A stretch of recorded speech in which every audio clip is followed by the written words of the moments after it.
Simone de Beauvoir, biographie. L'enfance et la jeunesse.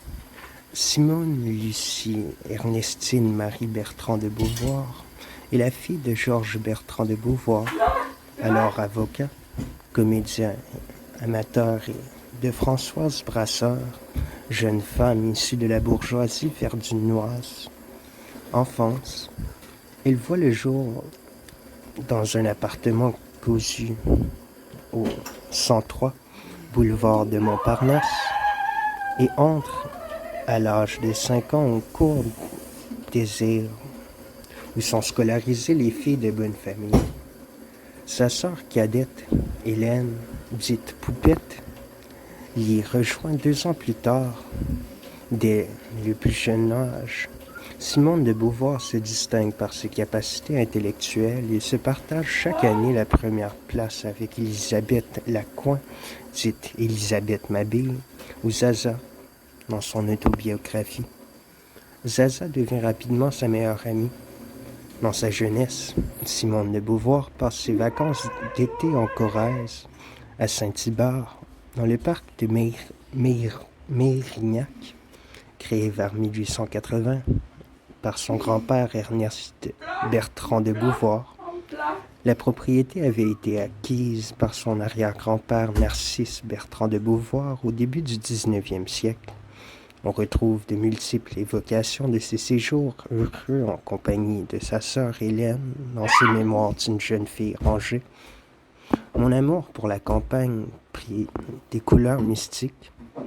Dès que j'arrivais à Mérignac, les murailles s'écroulaient, l'horizon reculait. Je me perdais dans l'infini tout en restant moi-même.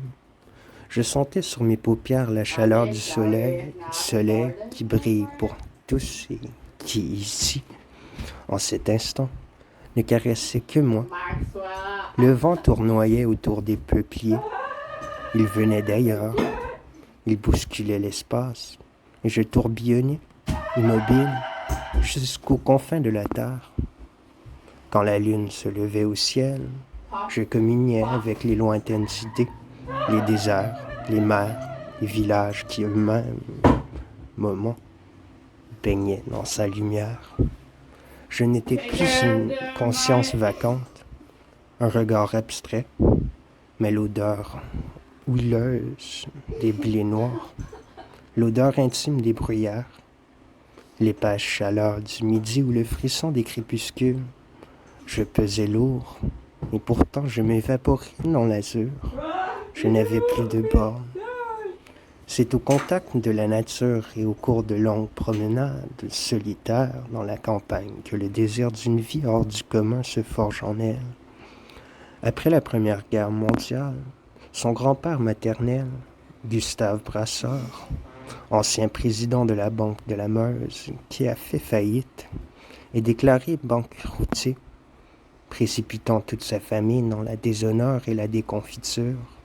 Aussi les parents de Simone de Beauvoir sont-ils contraints, par manque de ressources, de quitter l'appartement du boulevard du Montparnasse, à côté de l'actuel restaurant La Rotonde, pour un appartement sombre, exigu, au 5e étage, sans ascenseur, d'un immeuble de la rue de Rennes. Simone souffre de voir les relations entre ses parents se dégrader. La suite de son enfance en sera marquée. Dans son milieu, à cette époque, il est incongru qu'une jeune fille fasse des études poussées. Pourtant son père, un passionné du théâtre et d'art dramatique, qui pense que le plus beau métier est celui d'écrivain, est convaincu que ses filles doivent s'y résoudre pour sortir de la condition dans laquelle ils se trouvent. Quand il déclara « Vous, mes petites, vous ne vous marierez pas. Il faudra travailler. » Il y avait de l'amertume dans sa voix. Je crus que c'était nous qu'il plaignait. Mais non. Dans notre laborieux avenir, il lisait sa propre déchéance. Il regrette à la fois qu'elle ne soit pas un homme, car elle aurait pu faire Polytechnique, et à la fois qu'elle ne soit pas assez féminine. Il répète « Tu as un cerveau d'homme ». émancipation progressive. Élevée par une mère très pieuse, puis devenue elle-même croyante exaltée et mystique pendant quelques années, Simone de Beauvoir perd progressivement la foi à 14 ans, bien avant son départ du court désir. Elle commence alors à s'émanciper intellectuellement de sa famille, sans pouvoir immédiatement l'assumer au grand jour. À 15 ans, son choix est déjà fait. Elle sera un écrivain célèbre. Après le baccalauréat, en 1925, malgré son attirance pour la philosophie, elle se dirige d'abord vers une licence classique pour obéir à ses parents qui ont été mis en garde par les enseignantes de son ancienne école. En un an de Sorbonne, je perdrai ma foi et mes mœurs. Maman s'inquiéta. J'acceptais de sacrifier la philosophie aux lettres. Elle entame des études supérieures à l'Institut catholique de Paris pour les mathématiques et à l'Institut Sainte-Marie de Neuilly pour les lettres. Son professeur de littérature française, Robert Garry, catholique fervent mais surtout socialiste et humaniste très engagé, l'impressionne beaucoup. Il dirige un mouvement, les équipes sociales, qui se proposent de répandre la culture dans les couches populaires. Grâce à son cousin Jacques, dont elle est secrètement amoureuse et qui se trouve être un des équipiers de Garry, sa culture littéraire s'élargit. Je trouvais sur sa table une dizaine de volumes aux fraîches couleurs de bonbons acidulés, des Monterlons vert pistache, un Cocteau rouge framboise, des Barrès jaune citron, des Claudel, des Valéries, d'une blancheur neigeuse, rehaussée d'écarlate. À travers le papier transparent, je lus et je relus les titres, le Potomac, les nourritures terrestres, l'annonce faite à Marie, le paradis à l'ombre des épées, du sang de la volupté et de la mort. Bien des livres déjà m'avaient passé par les mains, mais ceux-ci n'appartenaient pas à l'espace commun. J'en attendais d'extraordinaires révélations. Soudain, des hommes de chair et d'os me parlaient, d'eau me parlaient, de bouche à l'oreille, à oreille, d'eux-mêmes et de moi. Ils exprimaient des aspirations, des révoltes que je n'avais pas su me formuler, mais que je reconnaissais. J'écumais la bibliothèque Sainte-Geneviève. Je lisais Gide, Claudel, Jamès, La tête en feu, Les temps battantes, étouffant d'émotion. Elle obtient, au cours de cette première année à l'Université de Paris, les certificats de mathématiques générales, de littérature et de latin. L'année d'après, elle suit les cours de philosophie et obtient en juin 1927 le certificat de philosophie générale. Elle obtient finalement la licence lettres, mention philosophie au printemps 1928. Après l'obtention des certificats d'éthique et de psychologie, entame alors la rédaction d'un mémoire sur Leibniz pour le diplôme d'études supérieures.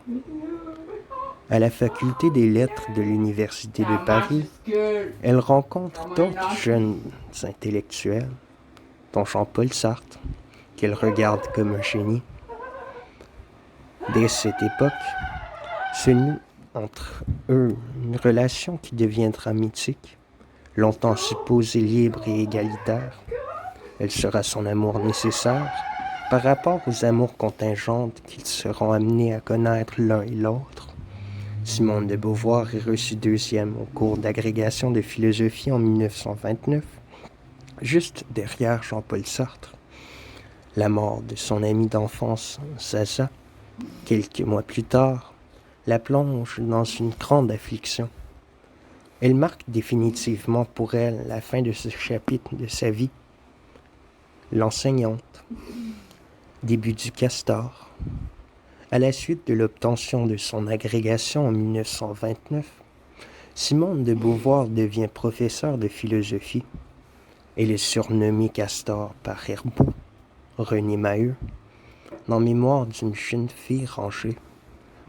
car Beauvoir est proche de l'anglais beaver, signifiant castor, et que, comme elle, les castors vont en bande et ils ont l'esprit constructeur. Ce surnom est ensuite repris et conservé par Jean-Paul Sartre qui publie à l'édition blanche chez Gallimard Lettres au castor, un recueil de lettres qu'il a écrites à celle qu'il a été son charmant castor. Entre 1929 et 1931, elle est professeure agrégée et donne des cours au lycée Victor Duruy, Paris, ce qu'elle vit comme une libération. Maintenant, j'étais là, sur l'estrade. C'est moi qui faisais les cours. Et plus rien au monde ne me semblait hors d'atteinte. Elle se trouve ensuite nommée à Marseille au lycée Montgrand. La perspective de quitter Sartre, lui-même nommé au Havre en mars 1931, la jette dans l'angoisse et ce dernier lui propose de l'épouser afin d'obtenir un poste dans le même lycée. Bien que viscéralement attachée à Sartre, elle rejette la proposition. « Je dois dire, écrit-elle dans La force de l'âge, que pas un instant je ne fus tenté de donner suite à sa suggestion. Le mariage multiplie par 2 les obligations familiales et toutes les corvées sociales. En modifiant nos rapports avec autrui, il eût fatalement altéré ceux qui existaient entre nous. Le souci de préserver ma propre indépendance, ajoute-t-elle cependant, ne pesa pas lourd. Il m'eût paru artificiel de chercher dans l'absence une liberté que je ne pouvais sincèrement retrouver que dans ma tête et mon cœur. L'année suivante, elle parvient à se rapprocher de Sartre en obtenant un poste au lycée Jeanne d'Arc de Rouen, où elle fait la connaissance de Colette Audry, enseignante dans le même lycée. Elle entretient des relations amoureuses avec certaines de ses élèves mineurs, mais réfute jusqu'à sa mort toute idée de bisexualité, sujet qui fait l'objet de controverses entre ses dernières biographes. Le pacte liant à Sartre, lui permettant de connaître des amours contingentes. Elle présente ses élèves à Sartre qui forment avec lui, selon un contrat pervers, comme le qualifie Marie-Jo Bonnet, des trios, voire des quatuors amoureux. Elle se lie également avec un élève de Sartre, le petit Buste, future mari d'Olga, pour laquelle Sartre s'est présentant de passion non réciproque. L'amitié de ce groupe d'amis surnommé la petite famille, ou encore les petits camarades, reste indéfectible jusqu'à la mort de chacun d'entre eux, malgré petites brouilles comme graves conflits. L'année où elle enseigne à Marseille, elle se découvre une passion pour la randonnée et elle ne cesse dans les années qui suivent d'arpenter les chemins de France, souvent en solitaire, à chaque fois qu'elle en a l'occasion. Avec Sartre, elle voyage aussi beaucoup en Europe, dans des conditions très frugales, ce qui leur permet de visiter presque chaque été un nouveau pays. Ils voient ainsi l'Espagne, l'Italie, la Grèce, l'Allemagne et le Maroc. À côté de cela, même avant d'être finalement tous les 2 mutés à Paris, leur vie sociale reste très parisienne. C'est là qu'ils se trouvent souvent, ensemble ou avec leurs amis. Ils sortent au théâtre et suivent assidûment l'actualité littéraire et cinématographique. Après 1936. En 1936, elle obtient enfin un poste à Paris.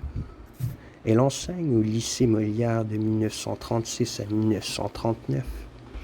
Elle en est suspendue à la suite de sa liaison avec Bianca Bienenfeld, l'une de ses élèves âgée de 16 ans, fille d'un juif polonais réfugié en France avec ses 2 filles et leur mère qui est gravement malade.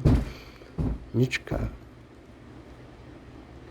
Son premier roman Primauté du spirituel, écrit entre 1935 et 1937, est refusé par Gallimard et Grasset. Il paraîtra beaucoup plus tard, en 1979, sous le titre Qu'emprime le spirituel, puis Anne ou Qu'emprime le spirituel. Un second roman, L'invité, publié en 1943 par Gaston Gallimard, en plein Paris occupé. Elle y décrit, à travers des personnages imaginaires, la relation entre Jean-Paul Sartre, Xavier et elle-même, tout en dévoilant une réflexion philosophique concernant la lutte entre les consciences et les possibilités de la réciprocité. Cette Xavier est une autre jeune fille mineure polonaise, Olga Kasikiewicz, que Simone de Beauvoir avait séduite avant Bianca Bienenfeld et livrée à Jean-Paul Sartre. Simone de Beauvoir est à nouveau suspendue le 17 juin 1943 à la suite d'une plainte pour incitation de mineurs à la débauche, déposée en décembre 1941 par la mère d'une autre de ses élèves, Nathalie Sorokine, 1921 à 1967. La plainte aboutira à un non-lieu, mais elle est définitivement révoquée de l'Éducation nationale. L'incertitude sur la raison réelle de son éviction a suscité une polémique jusqu'à la publication en 1993 par une de ses précédentes victimes, Bianca Lamblin, de Mémoires d'une jeune fille dérangée, en réponse à la publication en 1990 des Lettres au castor et à quelques autres de Jean-Paul Sartre, dans lesquelles elle s'était aperçue qu'elle était désignée sous le pseudonyme de Louise Vitrine. Elle révèle alors au public comment Simone de Beauvoir et Jean-Paul Sartre ont abusé d'elle à l'âge de 16 ans et écrit « J'ai découvert que Simone de Beauvoir puisait dans ses classes de jeunes filles une chair fraîche à laquelle elle goûtait avant de la refiler.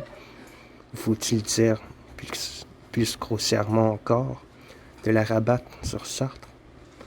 Simone de Beauvoir décrit dans ses mémoires une relation de simple amitié avec cet élève. Elle décrit, en outre, que l'accusation de détournement de mineurs, mensongère, est une vengeance de la mère de cet élève à la suite du refus que lui aurait opposé Simone de Beauvoir d'user de son influence auprès de sa fille pour lui faire accepter un mariage avec un parti avantageux. Pourtant, la nature charnelle des relations qu'elle entretenait avec Nathalie Sorokine ne fait plus aucun doute aujourd'hui. En 1943, elle travaille pour Radio Vichy où elle organise des émissions consacrées à la musique à travers les époques. Elle s'installe avec Jean-Paul Sartre à l'hôtel La Louisiane à Saint-Germain-des-Prés en 1943, mais dispose de sa propre chambre. Elle écrira « Jamais aucun de mes abris ne s'était tant approché de mes rêves. J'envisageais d'y rester jusqu'à la fin de mes jours. » Simone de Beauvoir est réintégrée dans l'Éducation nationale à la Libération par arrêté du 30 juillet 1945, mais n'alla plus au théâtre, mais n'enseignera plus jamais. Femme de lettres engagée. Avec Jean-Paul Sartre, Raymond Aron, Michel Leiris, Maurice Merleau-Ponty, Boris Vian et quelques intellectuels de gauche, elle fonde la revue Les Temps modernes qui a pour but de faire connaître l'existentialisme à travers la littérature contemporaine. Mais elle continue cependant son œuvre personnelle. Après plusieurs romans et essais où elle parle de son engagement pour le communisme, l'athéisme et l'existentialisme, elle obtient son indépendance financière et se consacre totalement à son métier d'écrivaine. Elle voyage dans de nombreux pays, États-Unis, Chine, Russie, Cuba, etc., où elle fait la connaissance d'autres personnalités communistes telles que Fidel Castro, Che Guevara, Mao Zedong, Richard Wright. Aux États-Unis, elle engage une relation passionnée qui durera plus de 15 ans avec l'écrivain américain Nelson Algren, qu'elle a rencontré vers 1947. Il lui envoie plus de 300 lettres. La publication de sa correspondance avec Ahlgren en 1997 provoque le rejet de certains féministes qui ne retrouvent pas la femme libre qui leur a servi d'icône, mais une Simone de Beauvoir qui a biaisé sur sa bisexualité, construit littérairement avec Sartre un couple mythique, ou plutôt une mystification, trichée en construisant par omission dans son œuvre mémoriale une image d'elle non conforme à la vérité. En 1949, elle obtient la consécration en publiant Le Deuxième Sexe.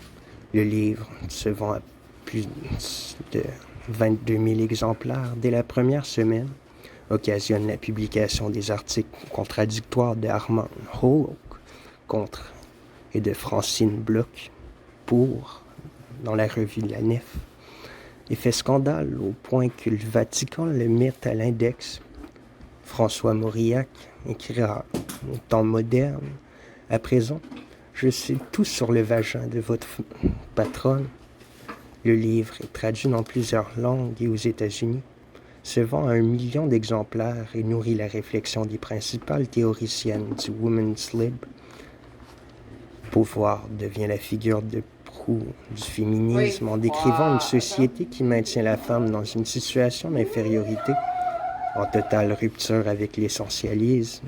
Son analyse de la condition féminine à travers les mythes, les civilisations, les religions, l'anatomie et les traditions fait scandale, et tout particulièrement le chapitre où elle parle de la maternité et de l'avortement, assimilé à un homicide à cette époque. Quant au mariage, elle le considère comme une institution bourgeoise aussi répugnante que la prostitution lorsque la femme est sous la domination de son mari et ne peut en échapper. Selon Stephen Law, Beauvoir proposa que le rapport entre les sexes biologiques et les constructions genrées de la société est délibérément confus pour la femme.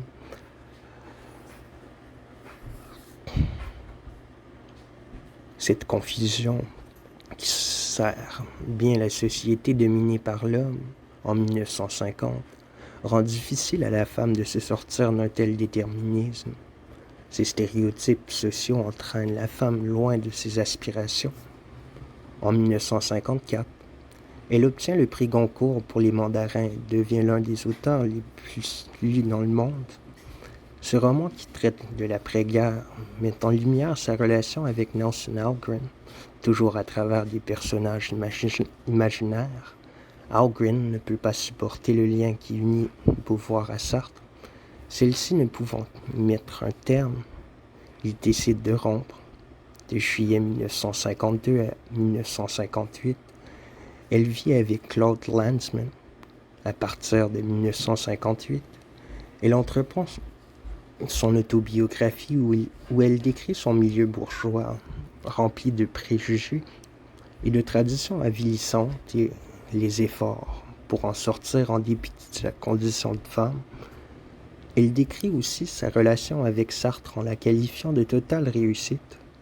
Pourtant, bien que la relation qui les unit soit toujours aussi passionnée, ils ne sont plus un couple au sens sexuel du terme, et ce, depuis longtemps, même si Beauvoir laisse entendre le connaître à ses lecteurs. En 1960, elle signe le Manifeste des 121, déclaration sur le droit à l'insoumission dans la guerre d'Algérie. En 1964, elle publie Une mort très douce qui retrace la mort de sa mère. D'après Sartre, c'est son meilleur écrit. Le thème de l'acharnement thérapeutique et de l'euthanasie y sont évoqués. Durant cette période de deuil, elle est soutenue par une jeune fille dont elle a fait la connaissance à la même époque, Sylvie Lebon, une jeune étudiante en philosophie. La relation qui unit les deux femmes est obscure, relation mère-fille, amicale ou amoureuse. Simone de Beauvoir déclare dans Tout compte fait, son 4e tome autobiographique, que cette relation est semblable à celle qui l'unissait à Zaza 50 ans plus tôt. Sylvie Lebon devient sa fille adoptive et héritière de son œuvre littéraire et de l'ensemble de ses biens. L'influence de Beauvoir, associée à Gisèle Halimi, a été décisive pour obtenir la reconnaissance des tortures infligées aux femmes lors de la guerre d'Algérie et le droit à l'avortement. Elle rédige le Manifeste des 343, publié en avril 1971 par le Nouvel Observateur. Avec Gisèle Halimi, elle a cofondé le mouvement Choisir, dont le rôle a été déterminant pour la légalisation de l'interruption volontaire de grossesse. Tout au long de sa vie, elle a étudié le monde dans lequel elle vivait, en visitant usines et institutions, à la rencontre d'ouvrières et de hauts dirigeants politiques. En 1977, elle soutient le terroriste Bruno Breguet et milite pour sa libération. Elle signe aux côtés de 68 autres intellectuels français une tribune de Gabriel Matzneff, publiée le 26 janvier 1977 dans le journal Le Monde, demandant la relaxe de 3 hommes accusés d'attentat à la pudeur sans violence sur des mineurs de 15 ans dans le procès de l'affaire de Versailles. Féministe radicale, elle participe en 1977 en tant que directrice de la rédaction à la création de la revue Questions féministes, principal organe de publication du courant féministe matérialiste. Puis, après la dissolution du comité de rédaction, elle reprend le poste de directrice pour la revue Nouvelles Questions féministes qui se crée en 1981, poste qu'elle gardera jusqu'à sa mort. Après la mort de Jean-Paul Sartre, en 1980, elle publie La cérémonie des adieux où elle décrit les 10 dernières années de son compagnon avec des détails médicaux et intimes si crus qu'ils choquent bon nombre des disciples du philosophe. Ce texte est suivi des entretiens avec Jean-Paul Sartre qu'elle enregistra à Rome en août et septembre 1974, et dans lesquels Sartre revient sur sa vie et précise certains points de son œuvre. Elle veut surtout montrer comment celui-ci a été manipulé par Benny Lévy pour lui faire reconnaître une certaine inclination religieuse dans l'existentialisme, alors que l'athéisme en était l'un des piliers. Pour Beauvoir, Sartre ne jouissait plus de toutes ses facultés intellectuelles et n'était plus en mesure de lutter philosophiquement. Elle dit également à mi-mot combien l'attitude de la fille adoptive de Sartre, Arlette El-Kaïm Sartre, avait été détestable à son égard. Elle conclut avec cette phrase : « Sa mort nous sépare, la mienne ne nous réunira pas. C'est ainsi. Il est beau déjà que nos vies aient pu si longtemps s'accorder. De 1955 à 1986, elle vit au numéro 11 B de la rue Victor Schwelcher à Paris, où elle meurt le 14 avril 1986, entourée de sa fille adoptive Sylvie Lebon de Beauvoir et de Claude Lanzmann. Elle est inhumée au cimetière du Montparnasse, à Paris, dans la 20e division, juste à droite de l'entrée principale, boulevard Edgar Quinet, aux côtés de Jean-Paul Sartre. Elle est enterrée avec son doigt l'anneau en argent au motif inca offert par son amant Nelson Algren au matin de leur première nuit d'amour.